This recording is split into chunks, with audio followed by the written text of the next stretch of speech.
নমস্কাৰ মই ৰাজশ্ৰী আপোনালোকে চাই আছে দ্য অপিনিয়ন গুজৰাটৰ আদানী গোটৰ মুন্দ্ৰা বন্দৰৰ হৈতে পাকিস্তানৰ সন্ত্ৰাসবাদী সংগঠন লস্কৰী তেবাৰৰ সম্পৰ্কই হেহতাকৈ দেশজুৰি প্ৰতিক্ৰিয়াৰ সৃষ্টি কৰিছে ৰাষ্ট্ৰীয় তদন্তকাৰী সংস্থা এনআইএ উচ্চতম ন্যায়ালয়ত উল্লেখ কৰা অনুসৰি 2021 চনত মুন্দ্ৰা বন্দৰত জব্দ কৰা 2988 কিলোগ্ৰাম হেৰোইন যাৰ মূল্য প্ৰায় 21000 কোটি টকা সন্ত্ৰাসবাদী কাৰ্যকলাপৰ বাবে এই টকা তহবিল হিচাপে ব্যৱহাৰ কৰা হৈছিল এই হেৰোইন আফগানিস্তানৰ পৰা আমদানি কৰা হৈছিল আৰু ইয়াক আইনী আমদানিৰ স্বপ্নপেক্ষত ভাৰতলৈ অনা হৈছিল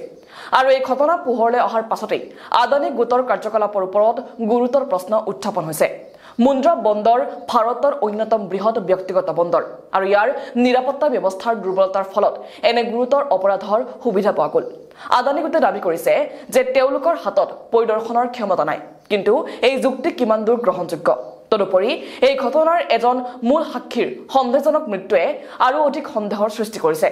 ইয়াৰ সমান্তৰালভাৱে আদানী গোটৰ হৈতে বিজেপিৰ ঘনিষ্ঠ সম্পৰ্কৰ বিষয়েও তীব্ৰ সমালোচনা হোৱা দেখা গৈছে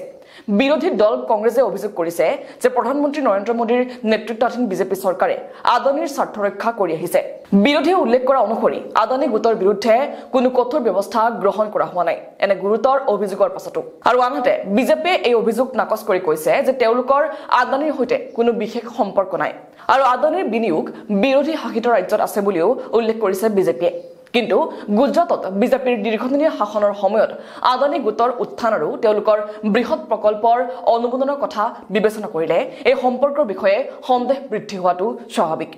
জনসাধাৰণৰ মাজতো এই ঘটনাই তীব্ৰ ক্ষোভৰ সৃষ্টি কৰিছে সামাজিক মাধ্যমত বহুতে প্ৰশ্ন উত্থাপন কৰিছে যে কিয় আদানীৰ বিৰুদ্ধে কোনো তদন্ত বা অভিযান চলোৱা হোৱা নাই আৰু এই পৰিস্থিতিত জনসাধাৰণৰ দাবী হৈছে যে গুৰুতৰ অভিযোগৰ স্বচ্ছ তদন্ত কৰা হওক আৰু দোষীৰ বিৰুদ্ধে কঠোৰ ব্যৱস্থা গ্ৰহণ কৰা হওক